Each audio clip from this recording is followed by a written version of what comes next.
사람들은 온유함을 가리켜 어떠한 성격이나 기질로 생각하는 경향이 많습니다.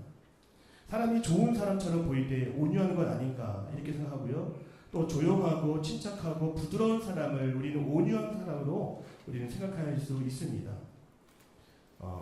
저희 아내가 저한테 점심을 먹을 때 해서는 안 될 말들을 가끔씩 하더라고요. 뭐냐면 이제 메뉴를 정할 때 갑자기 쌀국수를 먹자고 그래요. 그러면은 이 쌀국수는 아시겠지만 이 면이 얇지 않습니까? 점심으로 해결하기에 제가 너무 성이 안 차는 거예요. 그래서 다시는 그런 말 하지 말라고, 샤브샤브 그런 얘기도 하지 말라고 그렇게 얘기를 나누곤 했는데, 제가 좋아하지 않는 그런 음식을 애써 좋은 척하면서 먹는 거, 여러분 그게 온유함의 모습인 것 같나요? 전혀 그렇지가 않습니다.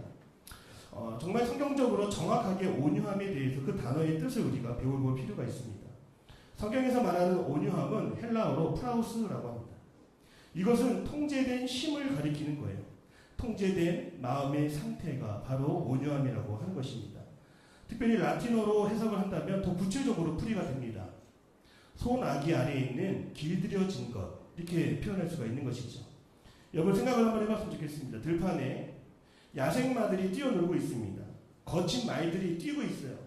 여러분 한 번도 사람의 손길이 닿지 않은 그런 야생마를 누가 가서 길들일 수 있고 그것을 멈춰 세울 수 있겠습니까? 야생마들은 소란을 피우고 발버둥치고 그렇지 않습니까? 사람의 손에 길들여지기까지 시간이 필요한 것을 알 수가 있습니다. 사람의 손에 길들여지기 위해 말 위에 안장을 올리고 고삐를 채우고 또 말 발굽을 달고 그런 하나하나의 과정을 통해서 길들여진 통제된 상황을 만들어가는 것이 바로 온유함이라고 하는 것이죠. 코끼리가요 상당히 크지 않습니까? 그 코끼리가 서커스나 어떤 행사에 동원되는 모습을 보면 어떻게 저 코끼리가 말을 잘 들을까 이런 걸 생각해 볼 때가 있었습니다.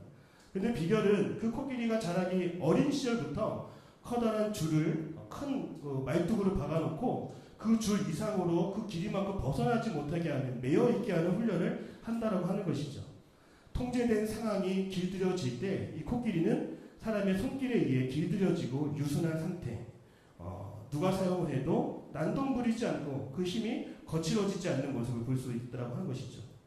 제가 참 야구를 좋아해서 어린 시절부터 아버지에게 동대문 야구장에 가서 글러브를 사가지고 오라고 제가 부탁한 적이 있었습니다. 가죽이 아니라 비닐 야구 장갑인데요. 그거 제가 사가지고 하루 종일 했던 건 뭐냐면 그 글러브를 길들이기 위해서 검정색 고무줄로 감아서 그 글러브를 머리맡에 베고 잤던 경험이 있습니다. 제 손에, 어린 손에 글러브를 쥐기에 너무 딱딱하고 거칠기 때문에 길들여지는 그런 과정이 저에게도 필요했다고 하는 것이죠. 여러분 사람마다 야생적인 부분들이 있습니다. 여러분 안에 야생적인 부분들이 있다고 하는 것입니다. 아직 다뤄지지 않은, 아직 길들여지지 않은 그런 부분들이 있다는 거예요. 어떤 친구는 힘겨운 노래가 나오면 막 춤을 추고 노래하고 막 그런 친구들이 있어요. 속에 있는 야생적인 모습이 아닐까 생각이 듭니다. 어떤 친구는 먹을 것 앞에서 신나게 그 뷔페 식당을 다니면서 먹는 모습을 본 적도 있습니다. 어떤 친구는 돈이 100만 원만 그 계좌에 들어와도 흥청망청 쓰는 그런 야생의 모습이 있습니다. 아직 다듬어지지 않은, 길들여지지 않은, 아직 통제되지 않은 그런 모습들이 우리 마음속에 깊이 있다고 하는 것이죠. 어린 왕자가 사막에서 사막 여우를 만납니다. 그때 여우가 어린 왕자에게 했던 말 여러분 기억나십니까? 나를 길들여줘 라고 말했어요. 여우는 말하는 것입니다. 길들여지는 것은 새로운 관계를 맺는 것이야. 네가 나를 길들이면 너는 나에게 하나밖에 없는 특별한 존재가 되는 거야. 이렇게 얘기를 했어요. 여러분, 이 온유함이라고 하는 것은 하나님으로부터 길들여지는 상태를 이야기하는 것입니다. 하나님 손아귀 아래에 내 인생을 맡기는 것, 바로 그것이 온유함의 과정입니다. 우리가 우리의 인생이 하나님 손에 맡겨지고 우리의 본성이, 우리 속에 있는 야생적인 모습이 하나님 손에 붙들릴 때 하나님은 우리를 다루기 좋은 상태로 만들어 가심을 믿으시기를 바랍니다. 하나님께서 우리에게 온유함을 갖게 하신 것은 너 약해야 돼, 너 낮은 자세로 살아가야 돼, 이거를 원하는 것이 아니에요. 여전히 우리는 거친 본성과 본능을 가지고 살아가고 있기 때문에 이것이 하나님이 아니고서는 길들여질 수 없고 다듬어질 수 없기 때문에 그런 것이죠. 하나님은 우리를 결국에는 하나님 목적에 맞게 쓰기를 원하시는 도구로 우리를 원하신다는 것이죠. 1930년대 미국은요, 인종차별이 극심했던 시대를 겪었습니다. 그때 이 디트로이트에서 조 루이스라고 하는 한 사람이 공공버스에서 인종차별을 겪는 사건이 있었습니다. 이 흑인은요, 많은 사람들이 자기를 모욕하고 조롱할 때 그는 아무런 대응을 하지 않았습니다. 그리고 자신이 버스 다음 정거장에서 내릴 때까지 그 모욕과 수치를 견디면서 그 사람 한 사람에게 명함을 건넸습니다. 그 명함에는 조 루이스 복서 이렇게 써 있는 거예요. 그러니까 그 조 루이스라는 사람은 어떤 사람이에요? 흑인이지만 헤비급 챔피언이었고 무려 25번의 타이틀 방어전에서 다 승리해서 그 누구도 그를 이길 수 없는 막강한 한 사람이었던 것이죠. 여러분, 그 힘은 안에 가지고 있었습니다. 능력도 안에 가지고 있었습니다. 그러나 그것을 다스릴 수 있는 힘이 있었다라고 하는 것입니다. 오늘 이 시간 우리의 젊음의 힘을 다스릴 수 있는 주님께 오늘 우리 모두를 맡길 수 있는 저와 여러분 되시기를 축복합니다. 또한 예수님은 사역을 하시면서 그 예수님 하나님의 아들이시지 않습니까? 누구에게 잡혔다, 누구에게 끌려간다, 누구에게 매질을 당한다. 여러분, 그것은요 우리 마음 같아서는 상상도 할 수 없는 거예요. 예수님은 왕으로 우리가 알고 있었기 때문이시죠. 근데 예수님은 마태복음 11장 29절에서 늘 한결같이 이렇게 말씀하셨어요. 따라합니다. 나는 마음이 온유하고 겸손하니. 그러니까 예수님은 왕이시기 때문에 누가 나를 해하려 하고 누가 나를 방해한다면 천사를 불러서 12군대를 불러서라도 이 악한 무리들을 제압할 수 있고도 남을 만한 힘을 가지신 분이 우리 예수 그리스도예요. 그러나 예수님은 자신의 힘을 숨기고 감추고 통제된 상황에서 끝까지 하나님의 뜻을 이루기 위해서 하나님 앞에 온유한 모습으로 나아갔다라고 하는 것이죠. 사랑하는 여러분, 하나님은 오늘 우리에게 있는 그런 온유함을 찾고 계시고 그 온유함을 사용하고 계시길 원하세요. 온유함은 하나님께서 그 야생적인 것을 길들이기 위해서 사용하시고 싶어하는 도구라고 하는 것입니다. 그러니까 여러분 한 사람 속에 그 온유함이 있을 때에만 하나님의 뜻에 순종할 수 있고 하나님의 말씀대로 살아갈 수 있는 힘과 능력이 그 안에 있다라고 하는 것입니다. 저는 여러분들이 여러분의 뜻대로 되는 인생이 아니라 하나님의 뜻대로 되는 인생 되기를 축복합니다. 그렇다면 우리가 온유해지기 위해서 어떤 방법과 어떤 과정들이 필요할까? 여러분 어렵지 않습니다. 성경에는 이 온유함에 대해서 나온 성경 말씀들이 있는데요. 그 부분을 찾아보겠습니다. 우리 갈라디아서 5장 22절에서 23절입니다. 우리 같이 화면 보시고 읽겠습니다. 시작. 화평과 오랜 참음과 자비와 양선과 충성과 의와 절제이라. 금지할 법이 없느니라. 세상에 그 어떤 제도도 법도 이 성령의 열매로 맺어지는 아름다운 힘, 특별히 오늘 온유는 막을 수 없다라고 하는 것입니다. 온유는 하나님이 주셔야 하나님이 허락하시 우리 내적으로 이 영적으로 맺어지는 귀한 열매인 거예요. 성령의 능력을 그러므로 인정해야 됩니다. 여러분 따라하세요. 성령의 능력을 인정합시다. 여러분이 다스릴 수 있는 힘이 있다는 것을 인정합시다. 여러분이 고칠 수 있는 힘이 있다는 것도 인정합시다. 여러분이 더 나아질 수 있게 하시는 그 하나님의 놀라운 손길이 있다는 것을 인정하기를 바랍니다. 여러분을 어루만져주는 그런 힘이 있다는 거예요. 그런 힘을 알고만 있는 것이 아니라 그 힘, 내 힘 이외에 더 큰 힘이 있다는 하는 것을 인정하는 것이 바로 하나님의 권위 아래 또 통제 아래 들어가는 사람의 모습이라고 하는 것이죠.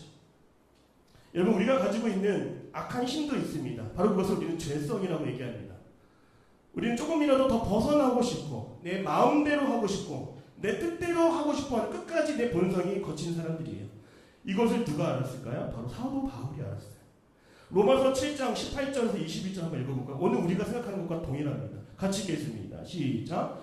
내 속 내 육신에 선한 것이 거하지 아니하는 줄을 아느니 원함은 내게 있으나 선을 행하는 것은 없노라. 내가 원하는 바 선을 행하지 아니하고 도리어 원하지 아니하는 바 악을 행하는도다. 만일 내가 원하지 아니하는 그것을 하면 이를 행하는 자는 내가 아니요 내 속에 거하는 죄니라. 그러므로 내가 한 법을 깨달았노니 그 선을 행하기 원하는 나에게 악이 함께 있는 것이로다. 아멘. 만만치 않은 힘이 지금 이 안에도 들어있다고 하는 것입니다. 바로 죄성, 악이라고 하는 것입니다. 나는 실수하지 않으려고 했어요. 나는 잘못하지 않으려고 했어요. 나는 죄를 짓지 않으려고 했어도 죄성으로 꼭 자석이 한 곳에 끌려가는 것처럼 죄를 짓게 만들어가는 그런 인생, 바로 사도 바울이 먼저 경험을 했다고 하는 것이죠. 그 말을 다시 주워 담을 수 없을까? 그 행동을 다시 번복할 수는 없을까? 우리는 그렇게 후회하며 살아갈 수밖에 없는 연약함이 있어요. 오늘 우리가 온유해지기 위해서는 그러므로 우리 각자가 가진 힘을 내세우거나 드러내는 것이 아니라 우리 한 사람 한 사람이 그리스도의 통제 아래 거해야 한다는 것입니다. 오늘 여러분의 힘이, 오늘 여러분이 가지고 있는 권력도, 오늘 여러분이 가지고 있는 지위도, 오늘 여러분이 가지고 있는 어떤 지혜도 하나님 권위 아래 두시기를 축복합니다. 그래서 온유함은 그냥 억지로 만들어내는 것이 아니에요. 하나님께서 힘을 주셔요. 하나님의 영이 충만해야 되는 것입니다. 내가 통제해야지. 내가 관리해야지. 이 물질을 관리해야지. 내 여자친구를 관리해야지. 내 미래를 만들어가야지. 도저히 안 된다고 하는 것입니다. 여러분 가운데 가장 큰 힘이 있다고 하는 것을 꼭 기억하셔야 됩니다. 왜냐하면 그것이 무엇이냐면 로마서 8장 11절에 그것을 이렇게 표현합니다. 같이 한번 읽겠습니다. 시작. 가운데서 살리신 이의 영이 너희 안에 거하시며 그리스도 예수를 가운데서 살리신 이가 너희 안에 거하시는 그의 영으로 말미암아 몸도 살리시리라. 아멘. 여러분 어떤 영이라고 소개되어 있습니까? 성령이 어떤 영이에요, 여러분? 하나님의 영, 그 영이 어떤 영이래요? 죽은 자를 살리시는 하나님의 영임을 믿으시길 바랍니다. 가장 끝에서, 가장 절망 속에서 죽은 자를 살리시는, 일으키시는, 마른 뼈를 소생케시키는 그런 하나님의 영이 오늘 우리 가운데 임하겠다고 하는 것이죠. 예수를 죽은 자 가운데서 일으키신 바로 그 영이 오늘 저와 여러분 가운데 있음을 믿으시기를 바랍니다. 내 육신의 욕망, 여러분 걱정하지 마세요. 내 자신의 게으름 걱정하지 않기를 바랍니다. 이미 죽음에서 사망에서 건지신 하나님의 영이 오늘 우리와 함께하고 계심을 믿으시기를 바랍니다. 여러분이 이력서를 쓸 때 다 좋은 일들을 추억하고 기록하지 않습니까? 나 이런 회사에서 몇 년간 근무를 했고 어떤 비서직을 또 경험했고 어떤 남이 알면 다 알만한 그런 일들 드러낼 만한 여러분. 그런데 아무리 여러분이 이력서를 잘 쓴다고 해도 자기소개서를 잘 쓴다고 해도 그런 거는 적지 않을 것 같아요. 저 강합니다. 저 잘 버팁니다. 저 문제를 잘 해결합니다. 여러분 우린 스스로가 알고 있는 거예요. 우리는 잘하고 강하고 그런 모습을 드러내기보다는 우리 스스로는 내가 얼마나 약하고 내 자신을 통제하기 쉽지 않은 사람인 것을 오늘 우리는 알고 있습니다. 여러분 오늘 그러나 우리가 하나님 앞에서 세상 속에서 떳떳하게 말씀하고 전할 수 있는 것은 오늘 나를 다스리시는 영이 가장 큰 하나님의 영임을 우리는 증거하며 드러내야 될 줄로 믿습니다. 하나님 나라 안에서 그 신과 온유함과 겸손함이 오늘 우리에게 성령님을 통해서 주어지게 된다고 하는 것입니다. 그것을 경험한 사람이 또한 사도 바울이었어요. 고린도후서 12장 9절에서 10절입니다. 우리 같이 크게 한번 읽어볼까요? 시작. 나에게 이르시기를 내가 내게 족하도다. 이는 내 능력이 약한 데서 온전하여 지니라 하시지라. 그러므로 도리어 크게 기뻐하므로 나의 여러 악한 것들에 대하여 자랑하니 이는 그리스도의 능력이 내게 머물게 하려 합니다. 그러므로 내가 그리스도를 위하여 악한 것들과 능력과 궁핍과 박해와 곤고를 기뻐하니 이는 내가 약한 그때에 강합니다. 아멘. 사도 바울은 자신의 취약함 속에서 자신의 그 부끄러움 속에서도 그는 엄청난 힘을 발견했다라고 하는 것이에요. 나는 약하다, 나는 어렵다, 나는 어리다. 여러분 이런 말을 우리가 달고 살아가요. 그러나 하나님께서는 우리에게 양자의 영, 예수의 영을 주셨음을 믿으시기를 바랍니다. 우리에게 온유함으로 살아갈 수 있는, 통제하며 살아갈 수 있는 그 마음의 상태를 통제받으며 살아갈 수 있는 그 열매를 우리에게 허락해 주셨다는 거예요. 그래서 따라해볼까요?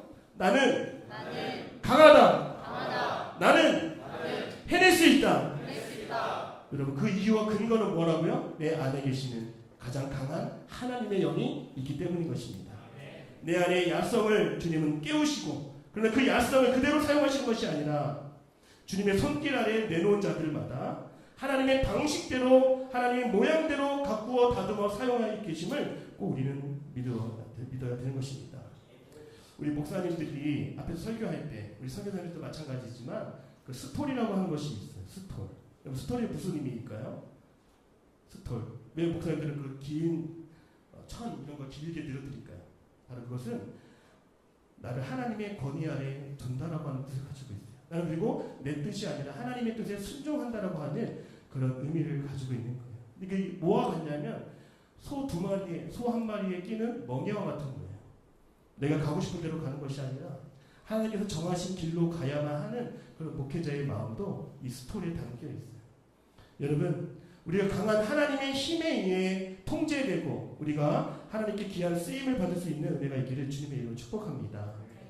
제가 주님을 믿은 지 저도 20년이 넘고 또 25년이 가까이 되어 가는데요. 저 역시도 차를 운전하다 보면 제 야성이 드러나요. 저는 왜 그런지 모르겠어요. 누가 저를 앞지르면 내 인생 전체를 앞지러 가는 것 같아서 화가 났어요. 죄송합니다. 화가 났어요. 그래서 아내가 자꾸 얘기해요. 빨리 좀 가지 마. 시속 100을 넘으면 어떻게, 저는 운전할 때 100을 넘으면 혼나요. 아내한테. 정말 이게 지금 뭐 하는 거야? 토할 것 같아. 막 이런 얘기하니까 제가 100을 좀 잘하고 잠을 안 자요. 무서우니까. 자야 120을 받고 130을 받아서 나를 추적한 사람을 내까지 찾아내서 그 사람 앞에 내가 앞서서 그 모습을 제가 또 해야 되는데 우리 아내가 자꾸 하지 말래요. 네, 그때마다 너는 목사잖아. 너는 하나님의 사람이잖아. 그런 마음들이 계속 제 안에서 울리는 것을 느끼게 됩니다. 여러분, 제 안에서 그런 성령의 음성을 저도 듣고 있는데요. 오늘 여러분들도 그런 음성을 들으시기를 주님의 이름으로 축복합니다. 특별히 오늘 이제 마지막이에요. 이제 오늘 말씀을 보면 이 온유한 자에게 주시는 그 미래에 대한 보상이 무엇인지 여러분이 알았으면 좋겠어요. 여러분, 온유한 자는 복이 있는데요. 그 복이 뭐래요? 땅을 기업으로 받을 것이다라고 합니다. 우리 오늘은 부동산, 땅 너무 좋아하지 않습니까? 지금 저에게 땅 10평만이라도 주면 저 그거 가지고 뭐 할지 밤샐 것 같아요. 오늘 말씀을 포함해서 우리 팔복의 말씀은요, 모두 복 있는 사람에 대해서 이야기하고 있지만 그 복이 지금 주어지는 복뿐만 아니라 앞으로 주어질 복에 대해서 설명하고 있다고 하는 것입니다. 여러분, 땅을 기업으로 준다는 건 무슨 말일까요? 바로 온유한 자들에게 그들에게 합당한 미래가 주어질 것이라고 얘기하고 있는 거예요. 애통하는 자에게 뭘 주신다고 지난번에 말씀드렸죠? 위로함을 주신다고 그랬죠. 마음이 가난한 자에게 뭘 주신다고 그랬죠? 천국을 주신다고 하셨죠. 여러분, 우리에게는 따라합니다. 우리에게는 보장된 미래가 있습니다. 그러니까 이게 뭐냐면 잘 와닿지 않는데 미래에 대한 먹거리에 대해서 고민할 필요가 없다고 하는 거예요. 내가 더 뭔가를 이루어야 되고 어떤 스텝을 밟아야 되고 어떤 능력치를 발휘해야 되고 그런 것들을 앞으로 걱정하지 않아도 될 만큼의 그 미래가 오늘 저와 여러분에게 온유함 속에 허락되어 있다고 하는 것이죠. 제가 이거 해보진 않았는데 이런 게 있더라고요. 연금 복권. 자, 이게 무시무시합니다. 왜냐하면 한번 당첨이 되면요, 월 얼마? 500만 원씩 통장에 딱 계좌로 들어오는 거예요. 자, 오늘이 그런 날이면 여러분 어떨까요? 오늘이 그런 날이야. 저에게도 그런 날이면 얼마나 행복할까? 빨리 설교 끝나 빨리 집으로 도망가고 싶을 것 같아요. 근데 중요한 게 매월 지급이 되는데 이게 몇 년? 20년 동안 지급이 된대요. 여러분, 이런 사람에게 고민이 있을까요? 이런 사람에게 지금 오늘 내가 굶고 있는 거, 뭐 내가 이런 불평들, 그렇지 크게 느껴지지 않을 것 같아요. 사랑하는 여러분, 우리에게 보장된 미래가 있다고 하는 사실을, 근데 그것이 누구에게 주어진다고요? 온유한 사람에게 주어진다는 거예요. 그렇다면 왜 하나님은 온유한 자에게 땅을 맡기시고 기업을 맡기시고 미래를 보장해 주실까요? 되게 중요한 거예요. 왜냐하면 온유한 자는 성령의 다스림을 받는 자이기 때문인 거예요. 그 말은 얼마만큼의 땅과 돈이 주어져도 자기 마음대로 쓰는 사람이 아니라 하나님의 뜻 가운데, 하나님의 계획 가운데 사용하는 사람이기 때문에 하나님이 그 사람에게, 온유한 자에게 복을 부어주신다고 하는 것이죠. 그러니까 여러분, 부자가 되기를 기도하기보다 어떻게 기도해야 된다는 거예요? 온유한 자가 되도록 기도해야 된다는 거예요. 그리고 결혼을 앞둔 사람은 돈 많은 사람이 중요한 것이 아니라 온유한 자를 내가 붙잡게 해달라고, 온유한 자와 사귀게 해달라고, 온유한 자와 가정을 이루게 해달라고 기도해야 되는 거예요. 오늘 기도 수첩에 하나를 더 적어놓기를 바랍니다. 여러분, 팀 켈러 목사님이 이런 말씀을 했어요. 길들여지지 않은 것은 위험하다. 그러나 온유함은 가장 신뢰할 수 있는 힘이다. 여러분이 가장 크게 쓰임받을 때가 분명히 있을 것입니다. 오늘 저도 목회자이지만 아직 저는 목회 길이 한참 남았어요. 어떤 과정도 더 많이 있는 것 같아요. 제가 스스로 느끼기에. 근데 하나님이 저를 크게 사용하실 때는 있을 것 같아요. 언제일까요? 제가 온유해질 때. 제가 제 힘이 아니라 제 능력으로 목회하는 것이 아니라 하나님의 뜻 가운데 하나님의 주신 힘을 붙잡고 목회를 할 때 하나님은 저를 크게 쓰실 것 같아요. 저는 여러분도 그와 동일하다고 생각을 합니다.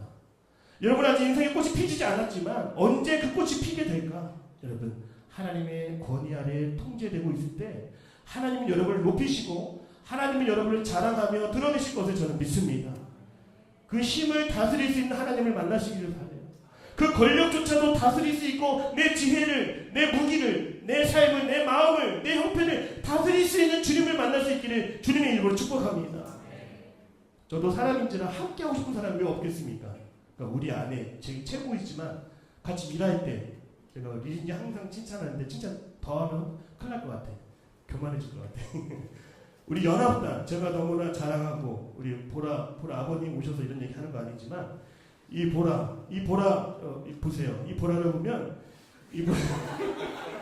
이 보라가 여러분 우리 연합 보라를 포함해서 연합단 청년들이 자기 뜻대로 일하지 않습니다. 그래서 지난주 행사를 할 때도 보니까 물어보고 의견을 나누고 그렇게 일을 진행하는 것을 제가 볼 수가 있었어요. 제 마음이 어떻겠습니까? 야, 보라한테 다 맡겨도 되겠다. 이런 마음이 드는 거예요. 이미 오래전에 리니한테 그런 마음을 제가 가지고 있었지만 하나님이 저에게 그런 마음을 주시더라고요. 사랑하는 여러분, 하나님은 온유한 자에게 미래를 맡기심을 믿으시기 바랍니다. 온유한 마음으로 여러분 미래를 준비하시고 온유함으로 여러분 하나님의 통제 아래 뜻 아래 거할 수 있기를 주님의 이름으로 축복합니다. 우리가 국내 단기 선교를 원래는 해외 선교를 가려고 했지만 바꿔서 하나님의 뜻 가운데 단기 선교를 가려고 합니다.